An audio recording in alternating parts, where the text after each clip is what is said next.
Oi? Sou? Não. Shabbat Shalom, todos os irmãos, amados bereanos, seguidores do caminho de Cristo, Yeshua HaMashiach, né? Diante dessa situação que nós estamos enfrentando no Brasil, estamos aquartelados, né, nossas casas por conta dessa epidemia, e o Eterno sabe todas as coisas, e há tempo para tudo na vida, né? Há tempo de se aproximar, há tempo de se afastar, e esse é um tempo que nós estamos um pouco afastados, né, como comunidade, como corpo do Mashiach, uma congregação, mas com certeza em espírito nós não estamos afastados. Nós somos o mesmo espírito do Mashiach, o espírito de santidade do Eterno. E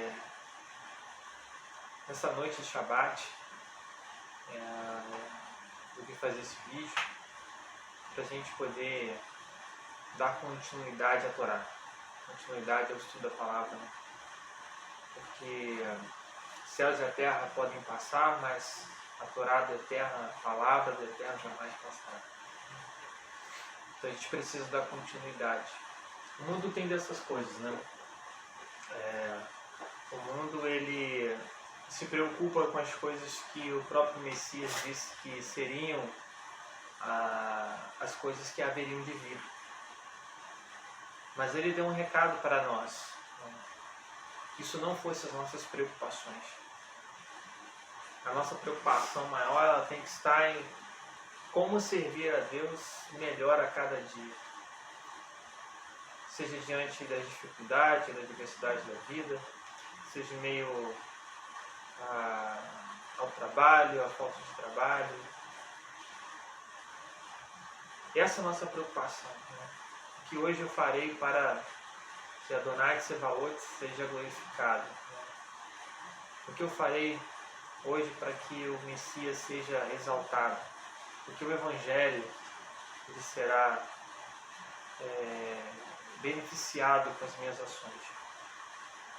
Então, a gente está nesse propósito de fazer esses 3 dias de jejum e oração, de orar pelas nossas famílias, orar pela nossa cidade, orar pela nossa nação, orar pelos nossos irmãos no Mashiach, aqueles que são dispersos, né? Que ainda não entenderam espiritualmente as coisas que estão acontecendo. E esse é um momento muito específico, porque a gente está deixando, né, o ano, o calendário, o verdadeiro calendário de Deus, né, o calendário das estações.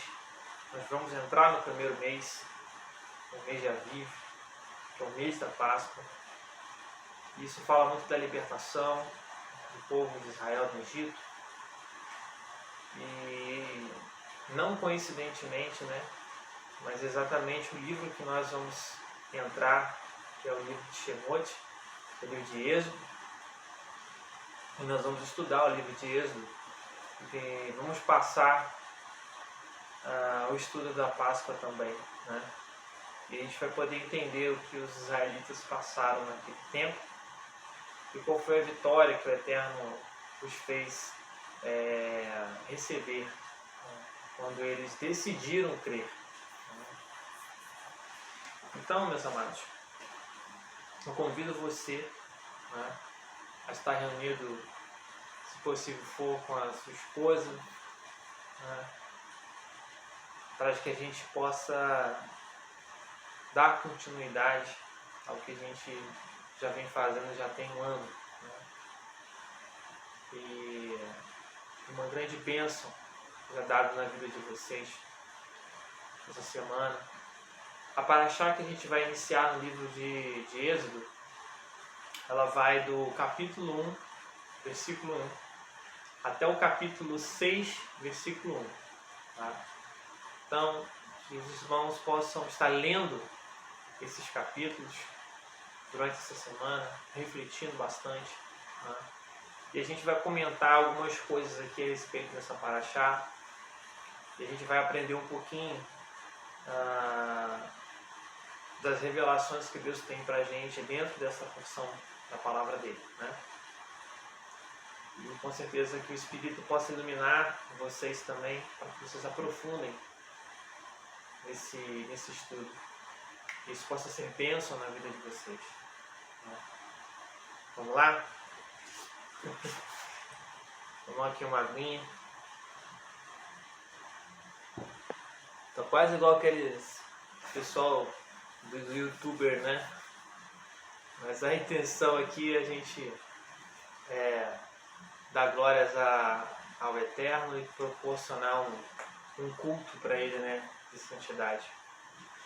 Bom, essa paraxá é Shemot, né? Igualzinho o nome do livro. E Shemot em hebraico quer dizer nomes, tá? Porque começa exatamente dizendo assim: estes são os nomes dos filhos de Israel que entraram no Egito, quando Jacó, cada homem veio com sua casa. Era Ruben, Simeão, Levi, Judá, Issacar, Zebulon, Benjamim, Dan, Naphtali, Gad e Asher. Ao todo havia 70 descendentes de Jacó, porque José já estava no Egito.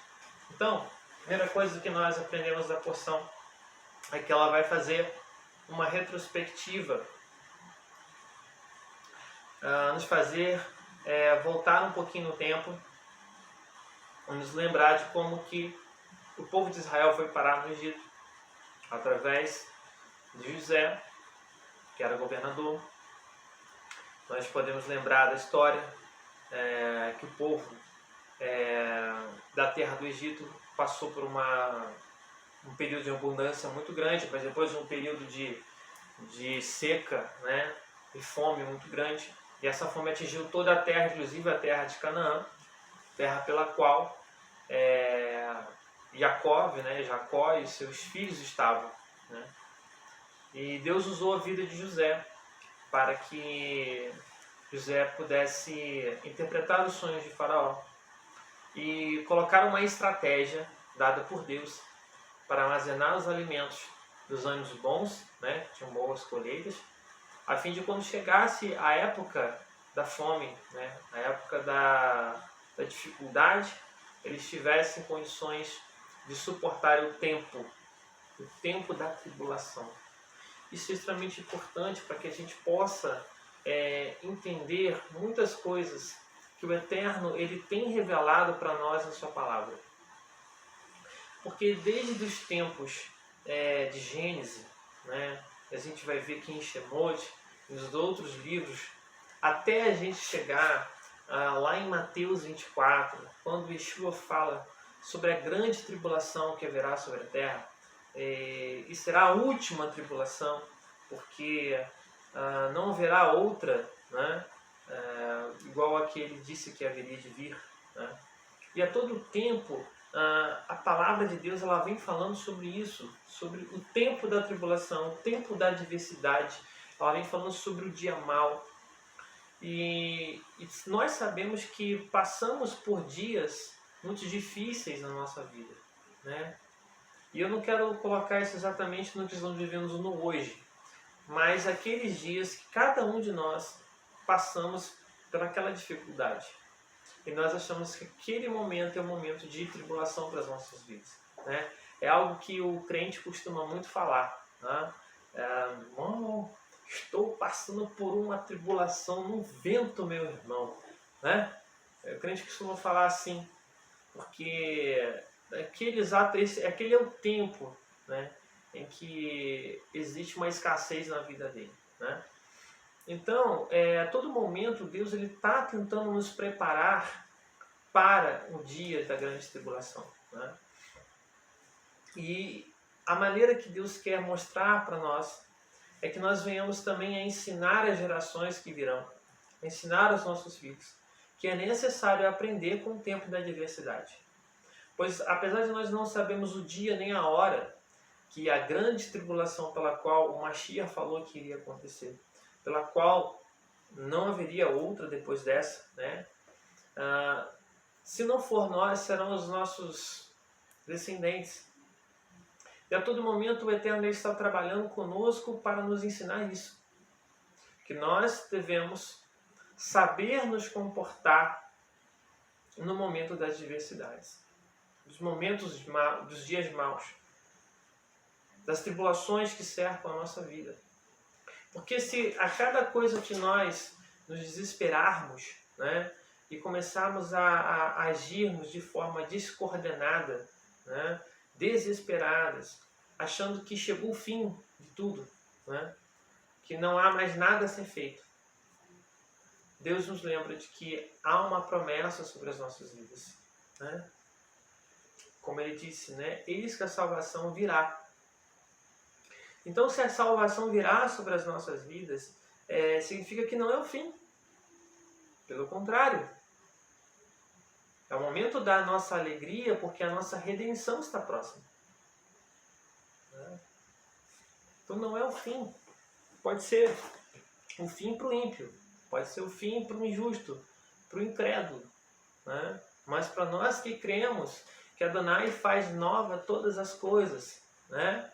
E que Ele é eterno e as coisas que Ele faz é eterna, nós temos que ter isso em mente, de que o momento da adversidade, né, ele é pequeno. O próprio Yeshua disse que os tempos do fim, os tempos da tribulação, eles seriam abreviados. Então o que a gente precisa aprender com os Shemot é de que Deus se lembra das promessas que Ele fez aos nossos antepassados. As promessas que Ele fez para Abraão, para Isaac, para Jacó. As promessas que Ele fez para Davi. As promessas que Ele fez para os seus profetas. E as promessas que Ele fez para Yeshua, como palavra dele, né? De que todos os quantos crescem nele teriam a vida eterna. Então o Senhor, Ele tem muitas promessas a serem realizadas. Então o nosso momento é o momento de termos a estratégia de Yosef. A estratégia de que precisamos armazenar tudo aquilo que é de bom, tudo aquilo que Deus nos concedeu no momento das alegrias, nos momentos das vitórias que Ele nos revelou. E é nisso que nós temos que nos apegar, né? Tudo aquilo que Deus usou para fortalecer a nossa fé, as maravilhas que Ele realizou nas nossas vidas, que anteriormente vivíamos segundo a nossa carne, segundo a nossa maneira vã de viver, e hoje nós vivemos uma outra vida. E foi Deus que fez isso. Essas são as maravilhas do Eterno. E são essas coisas que fortalecem a nossa fé. Para que quando chega os dias da adversidade, a gente consiga ter fé para orar, para buscar, para clamar ao Senhor. Né? Então, o livro de Shemot, ele vai nos revelar, né, que o povo de Israel já está por volta de 400 anos, 4 gerações, né, de centenas de anos, já estavam sobre o Egito. Né? E que a maneira pela qual o povo vivia nesse período já não era mais o mesmo como ele vivia na época de José, onde eles viviam como se fossem príncipes. Né? Afinal de contas, o irmão era praticamente quase o faraó do Egito. Né? Ele era o segundo no Egito. Né? E eles eram sustentados com todas as coisas. Né? Mas a partir do momento em que eles se tornaram servos do faraó, escravos do faraó, por conta, né, daquela escassez, e que Yosef já havia morrido, e os patriarcas já haviam morrido, e as descendências que foram aparecendo não mais se lembravam daquele que foi o benfeitor sobre aquela nação. E o que é interessante é que essas antigas civilizações, elas sempre tinham, por característica cultural, né, e religiosa dessas civilizações, gravarem sempre os feitos, né, que o Egito, que os maias, que os incas, né, gravarem os seus feitos, né, gravarem as suas coisas, as suas histórias. Né? E é interessante que no período da história isso vai se perder e eles não vão mais lembrar de quem é José, de quem foi José e quem eram os israelitas, né? Mas começaram a oprimir os israelitas, aproveitando da grande população que eram os israelitas, né? E a fim de usá-los como mão de obra escrava, de trabalhos forçados, sem a mínima misericórdia, compaixão, piedade. Uma coisa que nós vemos interessante aqui é que dentro dessa porção fala-se que os egípcios eles oprimiam de tal forma os israelitas, das quais que não lhe davam descanso. E a gente pode parar a pensar que a respeito do Shabat, né, a respeito do sábado, que os israelitas não o tinham. E a gente pode fazer um contraponto aqui com a nossa realidade e ver o quanto de nós podemos ter o sábado. Como o sábado foi nos dado, né? Quando o Shabat foi nos dado, o descanso do Eterno foi dado para nós, através dos israelitas lá no Sinai. Enquanto as pessoas elas dispensam o Shabat, elas dispensam o sábado, né? Elas não veem no sábado algo interessante para serem feitos, né? Elas preferem trabalhar, elas preferem realizar as suas coisas, elas preferem serem escravas deste mundo que tem um império do comércio, do dinheiro, né? Das coisas materiais, e elas sacrificam, né, os seus descansos para isso. Né? Mas assim que o povo sofria de tal maneira que o Eterno vai ouvir o clamor deles e vai dizer para Moshe, né, para Moisés: eis que eu ouvi o clamor do meu povo, né? E sei o quanto os egípcios estão oprimindo eles. Né? E eu vou te enviar para retirar eles de lá. Né? E essa é uma das grandes revelações que Deus tem para a nossa vida. Quando nós estamos nessas circunstâncias, né, sendo oprimidos, Deus envia o seu resgatador. Né? E a gente precisa se lembrar do que o Messias fez por nós. Precisamos lembrar aquilo que o Mashiach trouxe da vida dele para as nossas vidas. Né? Se a gente se lembrar disso, com certeza, a gente não terá o nosso ânimo jogado no chão. Né? A gente vai se levantar e vai se lembrar de que temos um resgatador que faz maravilhas em nosso meio. Tá? Então, eu quero ler aqui um pouquinho a respeito dessa porção. Né? E vamos falar aqui um pouquinho sobre Moshe, que é muito interessante. Né?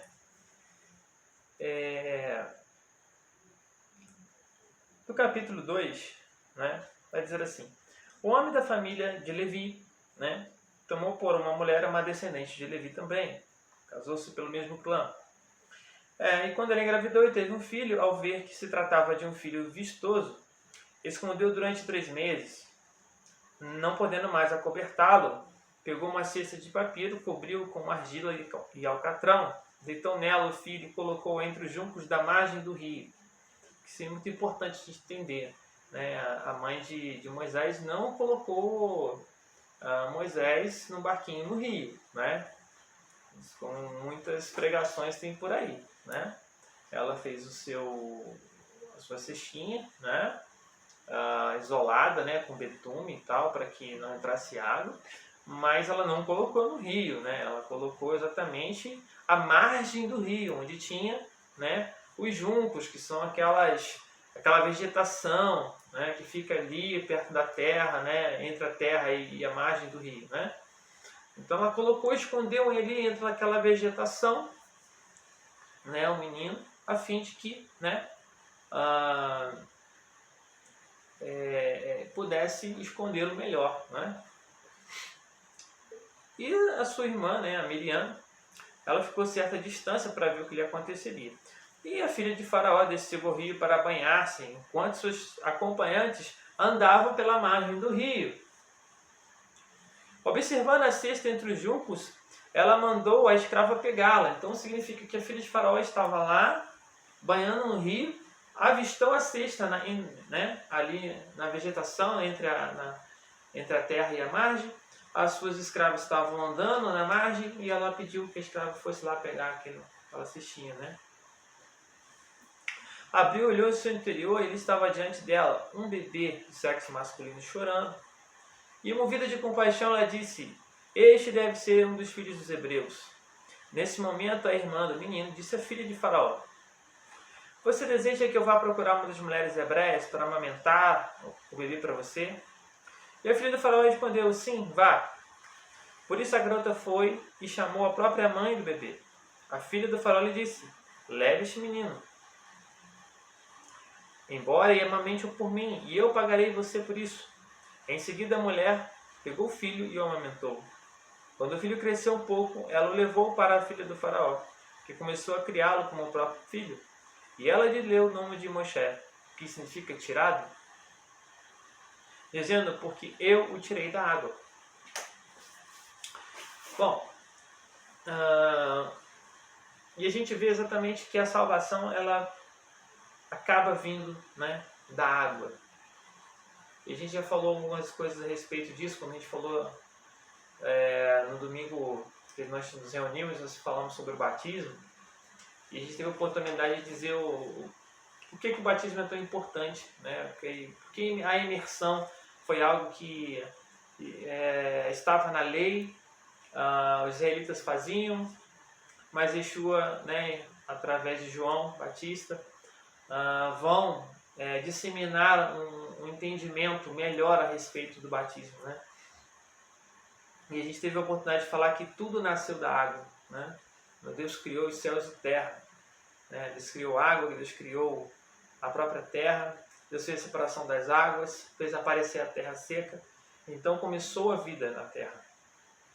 Então por isso essas coisas são tão importantes, são enigmas, vamos dizer, profundos da palavra de Deus, né? Que o Salvador de Israel naquele momento, que seria Moshe, ele foi tirado da água, né? Ele foi revelado através, né, da água. Não necessariamente que ele estava na água, mas a pessoa que o tirou estava, né? E a gente vê que o Mashiach, né, ele tem todas essas prefigurações, né, como a fonte d'água da vida, né? Fala para Nicodemos nascer novamente, que ele deve nascer da água e do Espírito, né? Então isso é muito importante, a gente prestar bastante atenção nisso, porque Deus vai apontando as coisas, né? Deus vai mostrando as coisas para a gente, né? O nome Moshe não foi à toa, né? Mas apontando realmente de que haveria ali a salvação através da água, né? E quando a gente fala sobre o batismo, a gente fala que aquele que crê e for batizado será salvo, né? Porque isso é uma premissa, como Deus determinou as coisas. Evidentemente, que aquele que não puder ser batizado, né, na água, não vai estar cumprindo isso. Mas não significa que ele não seja imerso em outro tipo de vida, que é o próprio Espírito de Deus, né? Nós sabemos perfeitamente que muitos gentios receberam até mesmo o batismo do próprio Espírito antes de descerem as águas. Né? Uma das referências dessa é lá em Atos, com a vida do centurião Cornélio e toda a sua família. Né? Interessante isso. Bom, Shemot vai falar bastante coisa, né? Falar sobre a salvação vinda através de Moshe. Moshe vai encontrar com Deus, né? No Monte Horebe. A sarça ardente vai estar diante dele. O anjo de Adonai vai estar ali falando, né, com ele. Ele vai se aproximar. Deus vai dizer para ele retirar as sandálias. Aquele local está santo, né? E Moshe vai ter seu primeiro contato com Deus, né? E no primeiro contato, a primeira coisa que Moshe faz, quando ele descobre que é Deus que está falando com ele quer se cobrir, né? Ele tem medo. E a gente vê que posteriormente essa situação de intimidade com o Eterno vai fazer com que ele perca o medo e gere nele somente o temor, né? De saber que Deus é Deus, mas que ele também é um amigo, né? Ele também é compassivo e ele está disposto a se relacionar conosco, né, de uma maneira íntima. Eu quero falar uma coisa aqui muito importante, porque o livro de Shemot ele também fala algo que é para nos orientar, até mesmo muitas coisas que têm sido faladas aí na internet, né? Estou gostando desse negócio de água aqui, legal. Muitas coisas sendo faladas na internet. Uma das coisas que estão muito faladas na internet é sobre o verdadeiro nome do Eterno. E não sei o que acontece, mas as pessoas ficam numa preocupação muito com isso daí, porque será que eu estou chamando Deus pelo nome dele mesmo? Ou será que estou falando um negócio que não é, né? Será que eu estou blasfemando? Será que eu estou chamando outro Deus? Enfim, né? As pessoas querendo conhecer o nome de Deus. E a gente tem o tetagrama, né? Nós temos ali o Yud, o Re, o Vav e o Re, né? Tetagrama, né? E que uns pronunciam de um jeito, outros pronunciam de outro. E cada um vai buscar fontes para dizer que a pronúncia correta é Yahweh, ou é Yau, ou Yol, ou Javé, Jeová, enfim, né? Inúmeras pronúncias, né? E talvez você possa perguntar, meu irmão, qual é a sua opinião a respeito disso, né? O que você acha dessa questão aí, né? As pessoas vão lá, pegam o palio hebraico, né, mostra as letras, né, a evolução da língua e não sei o que, enfim. Bom, eu fico com o que a Torá diz. Porque quando a gente faz aquilo que a Torá diz, a gente não erra. A gente pode fazer sem medo. Se a Torá falou pra gente fazer, você pode fazer sem medo. Tá? Sem medo. Se ela falou, faz desse jeito, né? Porque pode ser que buscando outros tipos de fonte, você pode até chegar próximo de uma revelação, se for direcionado pelo Espírito de Deus. Mas você tem 90% de errar.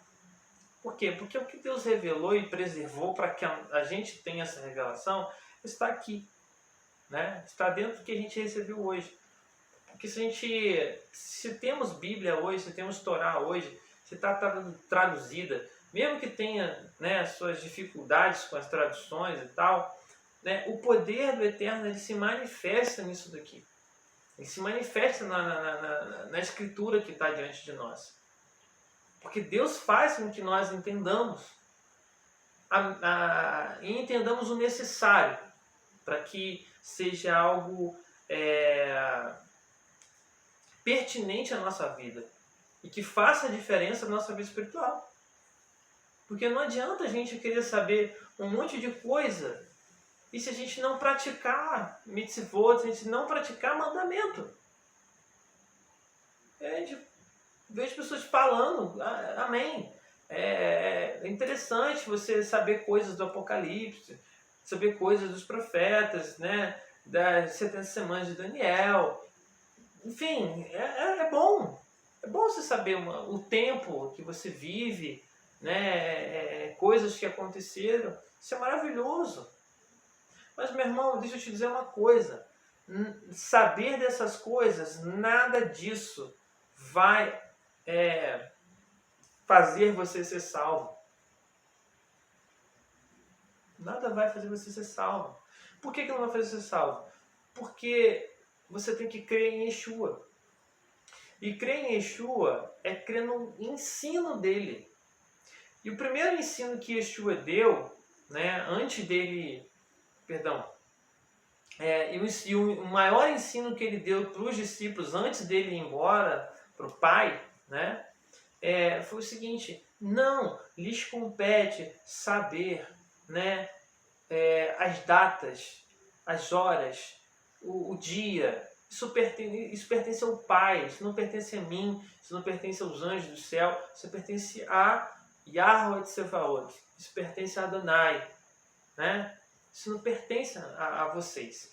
Porém, né, vocês receberão poder do Espírito de Deus para vocês serem as minhas testemunhas. Então, quando eu olho para Apocalipse, o que mais me chama a atenção em Apocalipse é a respeito de as testemunhas do Mashiach. São os que obedecem os mandamentos de Yeshua, né, e creem em Deus. Tá? Então, essa é a grande realidade. Se você não obedecer à maneira que Yeshua ensinou os mandamentos, a sua fé em Deus, ela está equivocada. Então pode ter muito conhecimento de várias coisas, mas se não colocar em prática misericórdia, compaixão, se você não parar de mentir, se você não parar de ser falso com as pessoas, se você não parar de fazer fofoca, parar de disseminar discórdia entre um e outro, se você não parar de ser invejoso, se você não parar de ser parar de cobiçar as coisas que é do próximo, cobiçar a mulher do próximo, né? Meu irmão, o que é que vai ser da sua vida? O que é que vai ser da minha vida? Se eu também não colocar isso em prática. Que adianta fazer esse vídeo aqui e falar coisas aqui maravilhosas da Torá, maravilhas da Torá, mas fique certo disso, que os israelitas, eles viram as maravilhas que o Eterno fez na terra do Egito. Porém,